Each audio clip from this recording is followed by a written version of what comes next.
eee, morning blood pressure surge ini yang merupakan bagian dari blood pressure variability ini lebih banyak terjadi pada usia lanjut karena stiffness dari pembuluh darahnya. Dan yang menarik juga, rupanya orang Asia lebih sering mengalami hal ini. Dan ini data-data dari Asia, kembali ini yang walaupun ini first author-nya bukan Bapak Karyo ini, tapi Pak Karyo ini yang selalu mendampingi peneliti-penelitinya di senternya beliau. Jadi ini data dari Asia, ini Jepang khususnya, kita lihat di sini. Stroke itu lebih sering daripada infark di orang Asia itu. Dan di sini asosiasinya sangat tajam sekali antara kenaikan tekanan darah dan kardiovaskular event tadi. Dan di sini dikatakan orang Asia itu salt intake-nya tinggi dibanding orang Barat. Kita selalu pakai ikan asin, telur asin, dan sebagainya. Saya pernah ceramah bahwa kita hindari garam. Kesulitan kita adalah dari depan perdagangan waktu itu mengatakan semua pengawet kita pakai asin. Karena kalau tidak asin ikannya nanti hilang semua. Telur asin, ikan asin terutama. Kemudian obesitasnya rupanya orang Asia juga cukup tinggi di sini kita lihat. Baiklah sejawat sekalian ini coba kita lihat di sini. Jadi risk factornya tadi itu ya, aging, hypertension itu ya, diabetes itu sesuatu risk factor. Kalau behavior itu alkohol, emosional, dietnya tadi salt intake. Nah ini kalau kita prakteknya kemalaman, tidurnya kurang baik, ini sleep condition ini juga tidak baik juga. Di samping ini kalau di sana musim dingin, mungkin di sini kadang-kadang malam dan siangnya yang tidak selalu sama juga bisa berakibat demikian. Baiklah sejawat sekalian, bagaimana kira-kira pathophysiology ini gambarnya agak kecil, mudah-mudahan bisa dilihat. Yang bawah itu yang disalung lingkari merah itu blood pressure surge-nya. Di atasnya itu adalah control mekanismenya, sympathetic nervous system, RA system, dan pituitary adrenal axis-nya. Ke atasnya kita lihat di sana yang pokok adalah blood pressure variability, baroreflector dysfunction, arterial stiffness tadi itu, juga circadiannya tadi itu. Ke atasnya lagi itu yang kanan itu cardiovascular risk factor tradisionalnya, yang kiri yang behaviornya tadi itu, merokok, stres, alkohol, dan sebagainya. Jadi kemudian ke bawah itu merupakan cardiovascular risk yang dipengaruhi yang sebelah kiri, ini dari terapi kita. Terapi kita ke sana, ini cardiovascular risk. Dan kita lihat di sini, panahnya itu bidirectional di sini.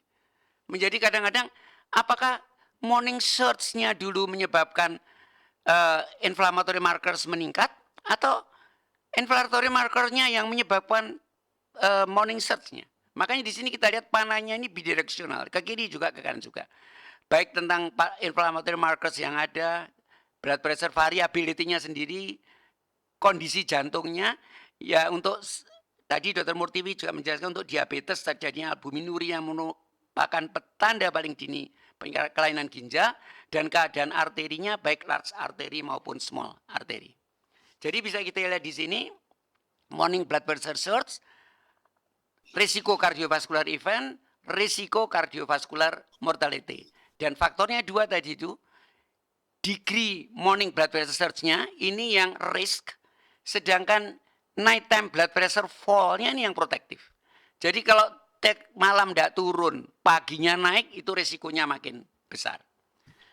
Dan sekali lagi rupanya ini tadi yang kita analisa yang short termnya, yang long termnya sama rupanya, risikonya sama juga. Ini beberapa data kemudian kita lihat, ini N-nya tidak begitu besar ini, dievaluasi terhadap stroke. Kelihatan sekali di sini bahwa umur dan tekanan darahnya bedanya tidak signifikan. Tapi di sini karena yang dibedakan yang kiri ini yang morning surge, yang kanan yang non surge, yang kanan yang surge. Jelas sekali di sini untuk semua cardiovascular eventnya yang morning surge lebih tinggi. Nah, untuk beda 10 meter kenaikan morning surge-nya 22% peningkatan risiko stroke-nya. Ini data lama Framingham Study. Ribuan. Evaluasi 38 tahun. Di sini menunjukkan bahwa 70% di tempat risiko tadi itu lebih tinggi, dan kita di sini sudden cardiac death-nya dan peak-nya itu antara jam 7-9 pagi. Kalau kita ini pas berangkat ke kantor saya kira ini ya. dan turun nanti mulai jam 9 sampai jam 10. Dan ini meta-analysis yang lain, ini tadi di waktu-waktu rawan tadi itu, 1 dari 11 myocardial infarction itu di sana, dan 1 dari 15 sudden cardiac death itu di waktu tersebut. Dan di sini disebutkan antara pagi sampai menjelang siang itu 40% rata-rata itu stroke dan serangan jantung itu di sana. Sobat sekalian, ini sekali lagi ditunjukkan sekali dengan grafik ini bagaimana pada waktu antara sekitar jam 6 pagi itu risiko stroke dan infark itu demikian tingginya. Ini populasi yang cukup besar, hampir 9.000. Ini ditunjukkan satu persatu all cause mortality, kemudian non-cardiac mortality, cardiovascular mortality, yang kanan ini cardiovascular event, cardiac event dan stroke. Kita lihat di sini makin bedanya, makin variabilitasnya makin besar yang ke kanan. Maka kita lihat di sini resiko terjadinya event makin besar. Jadi gambar ini. Jadi yang kanan ini risikonya akan makin besar. Bagaimana patofisiologinya yang tadi saya ulang kembali. Jadi kalau tadi itu sampai ke morning surge-nya, jadi ini morning surge-nya ganti yang di atas ini yang hijau morning surge dengan risikonya yang biru dan yang kuning. Rupanya hampir sama dengan pada umumnya lewat oxidative stress, ubiquitin proteasome system dan inflamasi, plaque instability dan seterusnya. Saya kira enggak sama, melibatkan PAI-1 endothelial dysfunction, saya kira hampir sama prosesnya. Sejawat sekalian, coba kita lihat di sini, yang bawah ini risiko terjadinya, yang di atas itu mana yang bisa kita pengaruhi untuk terjadinya variability. Di sini yang terutama pemberian pengobatan, hypertension treatment dan juga adherence yang kurang baik. Ini yang bisa kita manipulasi nantinya. Jadi blood pressure variability ini perlu menjadi pengobatan hipertensi. Bagaimana caranya? Ini yang berhubungan dengan obat, saya terus saja ya. Satu pertanyaan, biar bisa mengcover seluruhnya itu, lebih baik diberikan pagi atau sore. Yang kedua, kepatuhan menjadi penting. Yang ketiga, obatnya harus betul-betul cover 24 jam. Untuk yang pertama, ini ada satu penelitian pada pasien CKD. Bagaimana dengan bedtime dosis. Jadi ini kelihatannya di sini, obat yang kita berikan sore itu lebih bagus di sini. Jadi anjurannya, kalau kita obat hipertensi itu lebih dari 1, 2, yang satu seyogianya dipakai sore. Jadi kalau kita ada 2 obat hipertensi, yang satu seyogianya diberikan sore. Ya, jadi ini kesimpulan dari penelitian itu demikian. Memang ini belum ada di guideline, tapi mulai disinggung ini. Bahwa kapan kita memberikan obat. Ini sering ada pertanyaan begitu itu, dulu tidak ada datanya. Ini rupanya ada data tapi masih belum banyak. Bahwa sore itu salah satu yang dianjurkan untuk memberikan obat hipertensi. Yang kedua, yang masalah kepatuhan, saya kira kita sudah sering diskusikan tentang single pill combination, bahwa betul-betul bahwa kepatuhan itu menurunkan cardiovascular risk. Kita hari ini tidak terjun ke sana lebih dalam, dan ini guideline-nya jelas sekali. Jadi kita punya 3 guideline yang saat ini baru, yaitu 2017 itu AHA, American Guideline. Kemudian 2018 ini yang European Guideline. Ini di Barcelona waktu launchingnya. Moderator kita Dr. Widodo waktu itu hadir di situ. Fotonya ada tapi lupa enggak saya bawa tadi. Ini yang menganjurkan untuk sejak awal single pill combination. Sering menjadi masalah buat kita. Single pill combination buat kita masih mahal. Di puskesmas tidak ada. Sering timbul pertanyaan. Nanti kita lihat pada guideline selanjutnya. Kita punya guideline yang terbaru 2020, nanti coba kita lihat sebelum itu. Dan yang nanti kita diskusikan dulu tentang 24 jam coverage tadi ini. Jadi untuk itu obatnya harus TP ratio-nya bagus. Dan plasma half life-nya harus tinggi. Kadang-kadang plasma half-nya bagus, tapi TP ratio-nya kadang-kadang belum tentu.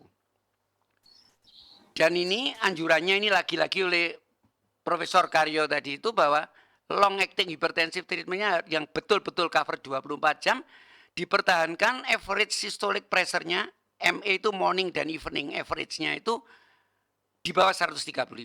Dan ini dianjurkan yang ketiga, kalau itu belum tercapai, sore hari dianjurkan. Dan obat yang bisa mengcover itu adalah long acting calcium antagonis. Itu hampir 100% itu TB ratio. Bahkan ini disebutkan untuk Asian expert panel ini, kebanyakan orang Jepang dan orang Korea di sini. Ini jelas dianjurkan long acting antihypertensive drug should be used. Dan yang lazim dipakai itu adalah golongan CCB. Ini beberapa penelitian. CCB di sini yang pakai adalah amlodipine yang really long acting, bukan oleh karena pharmacodynamic manipulation di sini, excellent study di sini. Itu yang kiri itu daytime, nighttime, daily, dan average variability. Ini setelah dievaluasi 3 bulan, yang betul-betul bisa menekan semuanya adalah amlodipine. Yang abu-abu, kita lihat di sini. Ini yang betul-betul bisa menekan variability tadi. Maaf, juga, 5 menit, ya, amlodipine dibanding valsartan, kita lihat di sini, clinical 24 hours awake sleep bisa turun semua. Kita lihat yang biru tua, amlodipine-nya lebih baik. Tapi pada morning surge-nya, jelas yang amlodipine yang lebih berperan.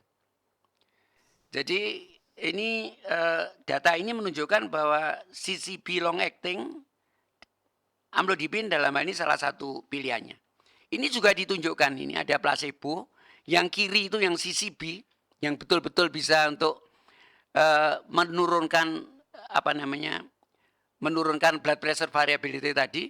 Yang kecil ini yang non dihidropyridin, ini yang dihidropyridin. Lainnya hampir semuanya di atas. Ya. Ini ACE inhibitor cukup bagus di sini. Ya. Baiklah, ini beberapa trial besar. Ini dari Ascot BBLA ini, yang merah atenolol, yang biru yang bawah ini yang amlodipine. Ini within facet systolic BP variability. Ini pada pasien yang dibanding yang amlodipine dan atenolol. Jelas sekali di sini yang biru yang amlodipine yang bisa menekan mean within visit coefficient tadi itu.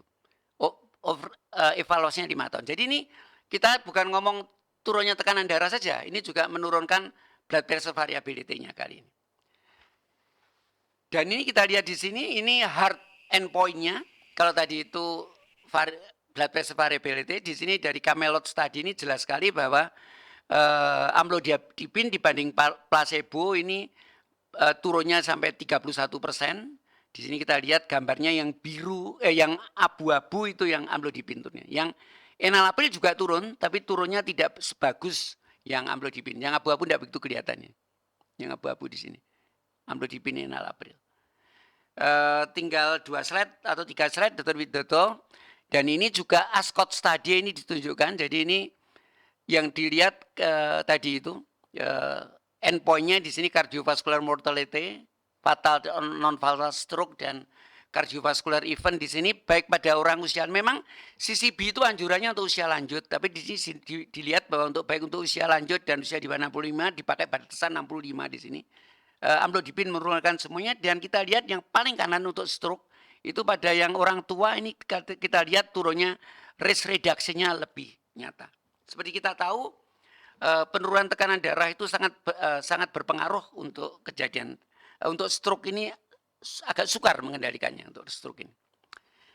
Baik, ini slide-slide terakhir, ini beberapa guideline, ini yang 2017 tadi.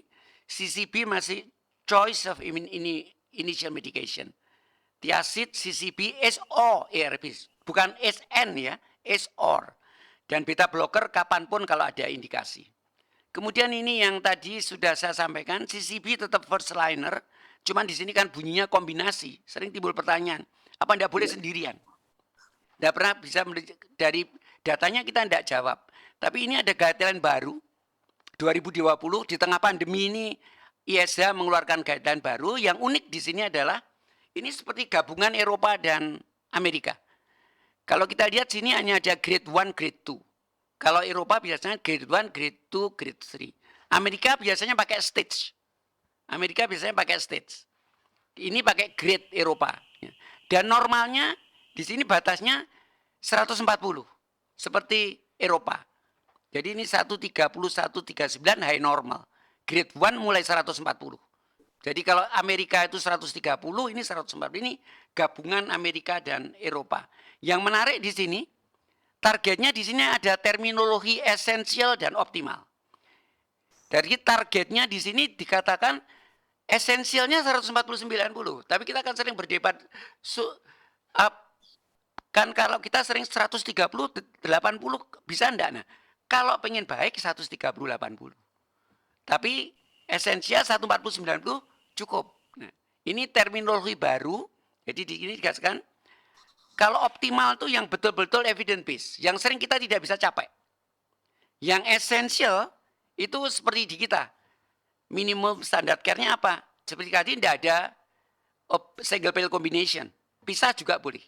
Follow resource setting ya. Dan ini jelas sekali di sini di guideline ini yang kiri itu yang kanan itu yang optimalnya bagaimana, yang kiri yang esensial kita lihat di sini. CCB masuk di sana semua. In combination optimal. Tapi yang kiri disebutkan di sana esensial, misalnya kita masih bisa ada kesempatan di sini. Use free combination if CPCs are not available. Jadi misalkan kita menggabung AMLO dan misalkan ARBs atau ACE or ARBs or ya sekali lagi, jangan ACE and ARBs, itu menjadikan salah satu pilihan awal. Sponsor kita Amlodipine hari ini, nanti slide-nya bisa dilihat. Baiklah, terima kasih Dr. Widodo. Ini sebagai ringkasan bahwa blood pressure variability fluktuasi itu dalam 24 jam itu yang short, itu merupakan suatu cardiovascular risk.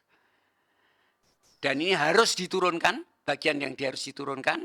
Bagaimana menurunkannya ada 3. Obatnya 24 jam, dianjurkan sore, single pill combination kalau bisa.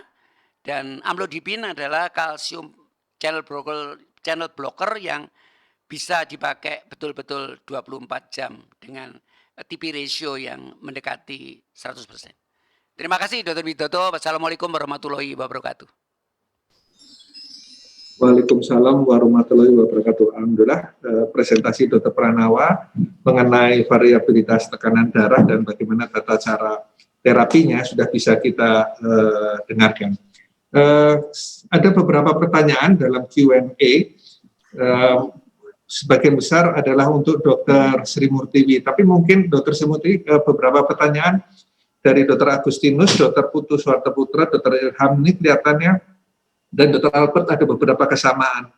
Pertanyaan pertama adalah mengenai kalau high intensifikasi itu bagaimana dengan risiko miopati, apakah layak risikonya itu kita pertimbangkan. Kemudian kapan kita memeriksa profil lipid berikutnya, dan kemudian kalau targetnya sudah tercapai, berapa lama obat atorvastatin atau statin itu kita lanjutkan, apakah sampai seumur hidup. Mungkin 3 pertanyaan itu bisa menjadi satu jawaban dari Dr. Sri Murtiwi. Silakan Dok. Terima kasih Dr. Widodo. Tadi pertanyaan yang pertama adalah statin dosis tinggi, high intensity statin, apakah efek samping ya, terutama efek samping. Tadi sudah saya sampaikan bahwa dari 14.000 pasien yang diteliti dari 43 center penelitian dari 49 trial ya, itu mengatakan bahwa, dan ini evaluasinya juga jangka panjang antara sampai 52 bulan, dari 2 minggu sampai 52 bulan, di mana efek sampingnya membedakan antara apakah 10 mili, 80 mili atau placebo ternyata sama. Jadi artinya dari penelitian itu bisa disimpulkan bahwa profilnya aman. Namun kemungkinan terjadi efek samping itu tetap ada. Namun di dalam guideline ya, untuk monitoring efek samping miopati atau rhabdomyolysis itu hanya diperiksa CPK hanya bila ada keluhan. Kalau tidak ada keluhan tidak perlu dilakukan pemeriksaan. Kemudian untuk yang misalnya dengan ada keluhan langsung kita periksa, namun kita lihat peningkatan CPK-nya itu kurang dari 4 atau lebih dari 4 atau lebih dari 10. Kalau peningkatannya kurang dari 4, maka statin tersebut bisa diteruskan, tetapi apabila lebih dari 4, coba dipertimbangkan untuk di-stop, kemudian langsung dilakukan evaluasi. Evaluasi kalau tetap tidak ada perbaikan, mungkin statin bisa dilanjutkan, atau mungkin statinnya bisa diganti dengan jenis statin yang lain, yaitu mengenai efek samping. Kemudian apakah kalau sudah mencapai target, ya tadi pertanyaannya Dr. Widodo ya, apakah kalau sudah mencapai target tetap diteruskan? Ya, kalau pasien-pasien dengan risiko tinggi dan sangat tinggi, ya tujuan untuk pemberian statin ini sebetulnya tidak hanya untuk menurunkan kadar kolesterol semata, tapi sebetulnya mau mengambil efek pletrofiknya, ada antiinflamasi, ada antitrombosit, ada stabilisasi dari plak. Itulah yang diambil. Jadi statin tetap diberikan walaupun LDL-nya sudah mencapai target. Ya. Kemudian yang di pertanyaan yang selanjutnya, berapa kali kita memeriksa evaluasi? Jadi kalau pasien diabetes, kita ketemu pasien diabetes pertama kali, kita mesti harus melihat target organ, karena tadi kalau sudah ada target organ itu termasuk very high risk, ya, very high risk. Nah itu kita periksa misalnya fungsi ginjalnya, lipidnya, ya, fungsi hati, jantung dan lain sebagainya. Kalau memang pasien itu very high risk dan kolesterol tinggi, kemudian evaluasinya setelah dari pertama tadi bisa antara 4 minggu sampai 12 minggu. Jadi 4 minggu sampai 12 bulan. Nah, kemudian kalau target sudah tercapai, itu bisa diundur lagi, misalnya pemeriksaan 6 bulan sampai 1 tahun sekali. Tapi kalau target belum tercapai, yang paling lama 3 bulan sekali harus dilakukan pemeriksaan, karena tentunya ini perlu untuk melakukan intensifikasi dosis, sampai mencapai dosis maksimal yang masih bisa ditoleransi. Kalau dengan dosis maksimal yang masih bisa ditoleransi, ya, kemudian target belum tercapai, maka direkomendasikan untuk memberikan terapi kombinasi dengan ezetimibe, yaitu obat kolesterol yang menghambat kerjanya beda tentunya. Tadi berjalan di hepar, kalau yang ezetimibe kerjanya adalah di usus, yaitu menghambat penyerapan kolesterol di usus. Itu Dr.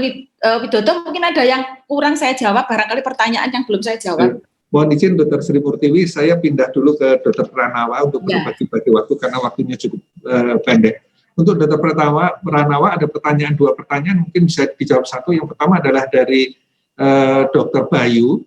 Kalau kita tidak bisa menggunakan single pill combination, lalu kita terpaksa menggunakan 2 obat antihipertensi yang beda, apakah pemberiannya harus semua malam seperti tadi atau boleh dipisah 1 pagi 1 malam? Pertimbangannya apa? Kemudian dari pertanyaan Dr. Ilham sekaligus saja saya masukkan adalah kalau misalnya dengan pemberian amlodipin terjadi edema tungkai yang sering kita dapatkan, bagaimana sikap kita? Silakan Dr. Pran. Dr. Pran kok nggak ada suaranya? Di mute ya? Sudah dengar? Sudah dengar Pak Wid? Terima kasih. Sudah, Dokter. Ya, jadi saya jawab aja umum. Jadi kalau memang kita tidak single pill combination pun itu yang baik adalah kalau 2 obat itu TP ratio-nya atau half life-nya sama. Kalau satunya pendek, satunya panjang kurang sempurna. Kalau bisa sama 2. Kalau terpisah, tadi seperti data tadi, walaupun di guideline-nya belum betul-betul clear, tapi arahnya kelihatannya guideline akan ke sana. Jadi yang 1 pagi, sebaiknya satunya sore. Biar yang morning surge-nya bisa terjaga. Kemudian saya gabungkan dengan pertanyaan lainnya. Kalau sore apa tidak takut terlalu turun? Makanya tadi itu kan ada harusnya untuk pasien yang sangat labil gitu yang perlu ABPM, tapi justru tadi itu yang dikhawatirkan tuh orang-orang yang non-doping. Jadi yang jelek itu kan yang non-doping. Maka diberikan malam itu terutama untuk orang-orang yang non-dopers. Yang diberikan malam hari. Kemudian pertanyaan lain lagi tadi pada orang muda obes. Belum. Tadi yang edema. Memang itu salah satu resiko. Baik, tapi pasien pasti worry sekali bengkak itu. Kadang-kadang saya dianggap orang sangat pintar karena apa? Oh, enggak usah khawatir, begitu datang saya suruh stop, besoknya sudah kempes. Wah, ini disulap sama Dr. Pranowo. Bukan ya, memang karena amlodipinnya entah di stop atau bagaimana. Yang salah satu anunya apa namanya, bukan trik ya. Salah satu cara dia digabung dengan ARBs atau apa namanya, ACE inhibitor. Karena di situ kemudian arteriolnya, aferen dan eferennya atau venous dan arteriolnya terbuka bersama-sama. Karena bengkaknya itu mekanismenya kan yang datangnya, yang buka, yang perginya tidak buka, sehingga bengkak dia. Nah, untuk mudanya yang datangnya, yang buka, nah ini kalau digabung antara dua obat kombinasi tadi, dua-duanya dibuka, biasanya bengkaknya akan menghilang. Masih juga bisa, biasa ada yang mengatakan itu dose related, ada yang enggak. Tapi biasanya kalau dosisnya 5 mili gitu biasanya jarang beri bengkak. Tapi kalau 10 mili pada yang mulai bengkak. Nah, satu cara dikombin dengan ACE atau ARBs tadi. Itu pertanyaan kedua. Pertanyaan ketiga, pada orang obes muda.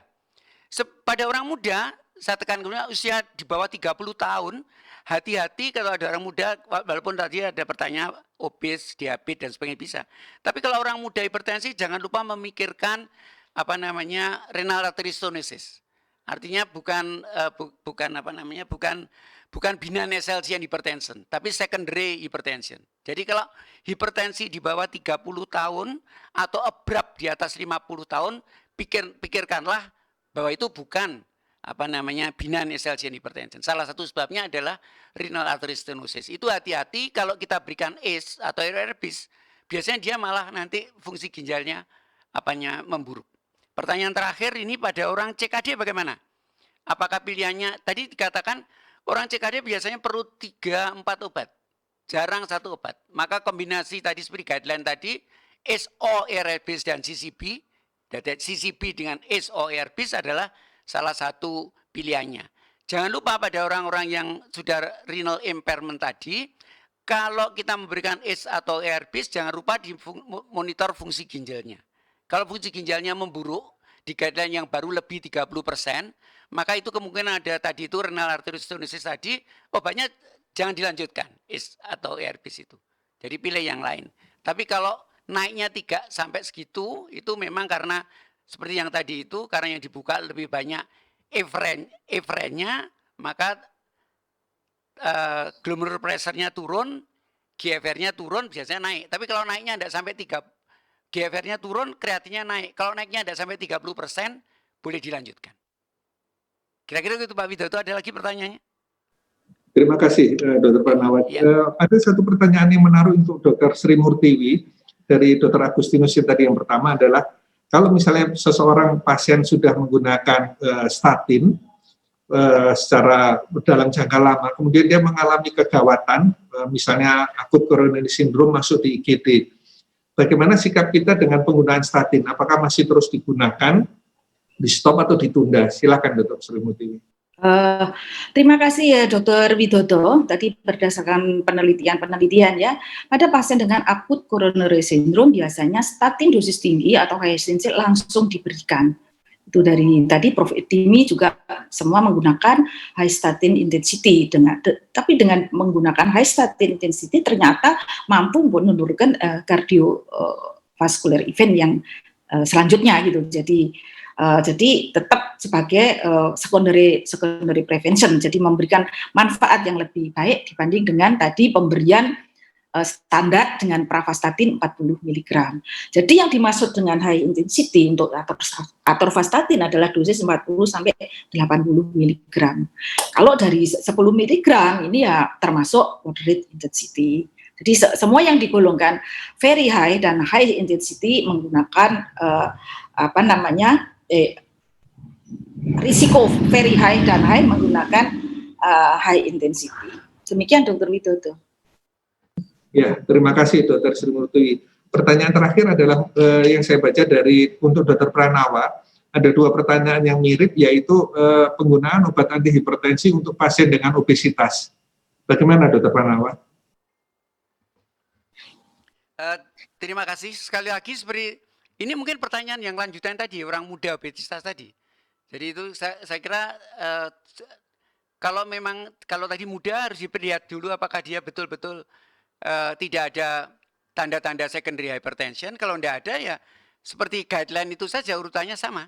SORBIS kalau nggak turun ke SORBIS, SORBIS kalau guideline yang Eropa itu kan langsung